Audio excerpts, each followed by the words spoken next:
कि डोरेमोन को किसी और रोबोट से एक्सचेंज किया जा रहा है और अब नोबिता का ध्यान कोई और रोबोट रखेगा। ऐसा क्यों हो रहा है देखेंगे आज के इस वीडियो में। लेकिन एपिसोड को स्टार्ट करने से पहले मेरे पास आपके लिए एक चैलेंज है। आपको इस एपिसोड को पूरा देखने के बाद मुझे कमेंट करके बताना है कि क्या आपने ये एपिसोड पहले कभी देखा था या फिर नहीं। तो अब एपिसोड को शुरू करते हैं। एपिसोड की शुरुआत में हम देखते हैं कि नोबिता जियान से बचकर भाग रहा होता है। नोबिता भागते हुए एक गली में आ जाता है जहाँ आगे से गली बंद होती है और इसका फायदा उठाकर जियान नोबिता पर पंच कर देता है, लेकिन जियान का पंच दीवार को लग जाता है और नोबिता मौका देख के वहाँ से भाग जाता है।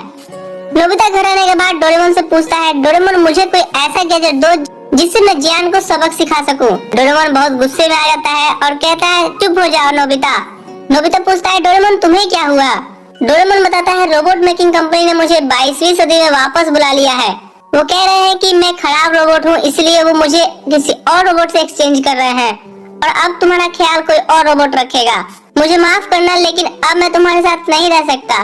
नोबिता को पहले तो कुछ समझ नहीं आ रहा था, लेकिन जब उसको समझ आती है तो वो डोरेमोन से बहुत रिक्वेस्ट करता है कि प्लीज मत जाओ। वो बहुत शोर मचा रहा था, तभी नोबिता के डैड नोबिता को शांत रहने बोलते हैं, जिससे नोबिता गुस्सा होकर वहाँ से भाग जाता है। नोबिता की मॉम डोरेमोन के लिए आखिरी पार्टी अरेंज करती है। यहाँ पर नोबिता भागकर एक पार्क में आ जाता है और इसी तरह वक्त बीतता है और सुबह से शाम हो जाती है। हम देखते हैं कि नोबिता के डैड नोबिता के पास आ जाते हैं और उससे कहते हैं, नोबिता तुम्हारा और डोरेमोन का साथ बस यहीं तक था और ये जिंदगी का एक हिस्सा है। आओ अब घर चलते हैं। अब रात को ये सब पार्टी करते हैं और पार्टी करने के बाद डोरेमोन और नोबिता एक साथ बैठे हुए होते हैं और अपनी पुरानी बातें को याद करते हैं कि वो कैसे मिले थे और उन यादों को याद करके वो काफी दुखी हो जाते हैं। बाहर आने के बाद डोरेमोन नोबिता से पूछता है कि क्या मेरे जाने के बाद तुम अपना होमवर्क खुद से कर लोगे, और जियान और सुनियो ने अगर तुम्हें परेशान किया तो क्या तुम उसका खुद मुकाबला कर लोगे। नोबिता बहुत दुखी था, लेकिन फिर भी वो स्माइल देकर डोरेमोन को कहता है, डोरेमोन तुम चिंता मत करना, मैं सब खुद कर सकता हूँ। डोरेमोन भी काफी इमोशनल हो जाता है और एक खंबे के पास जाकर खूब रोता है। जब नोबिता ग्राउंड में था तब वहाँ पर जियान आ जाता है। जियान नोबिता को देखकर उसको मारने के जाता है। नोबिता ग्राउंड में डोरेमोन कहीं वेट कर रहा था, लेकिन जियान के आने से उससे बीच में फाइट शुरू हो जाती है। नोबिता और जियान एक साथ एक ही टाइम पर एक दूसरे को पंच मारते हैं, पर जियान का पंच हेवी होने के कारण वो नोबिता को लग जाता है और नोबिता दूर जाके गिरता है। नोबिता फिर भी हिम्मत जुटाकर खड़ा होता है और जियान उसे फिर उठाकर दूर फेंक देता है।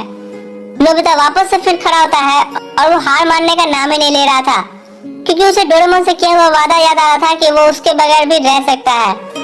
जियान तंग होकर ये कह ही देता है कि अच्छा मैं हार मानता हूँ और वहाँ से भाग जाता है। डोरेमोन भागते हुए नोबिता के पास जाता है। नोबिता बताता है, चिंता मत करो, सब कुछ मैं खुद कर सकता हूँ, अब तुम जा सकते हो। और ये कहते हैं दोनों रोना शुरू कर देते हैं। डोरेमोन नोबिता को उठाकर घर ले आता है और उसके पास बैठ जाता है और नोबिता के साथ बिताए हुए पलों को याद करके दुखी होने लगता है और फिर से रोना शुरू कर देता है। अब सुबह हो जाती है और डोरेमोन जा चुका था। नोबिता उठते हुए डोरेमोन को याद करना शुरू कर देता है और कहता है, डोरेमोन तुम फिक्र मत करना, वादा पूरा करूंगा, गुड बाय डोरेमोन। उसके बाद नोबिता के रूम में उसकी मॉम आती है और कहती है, तुम्हें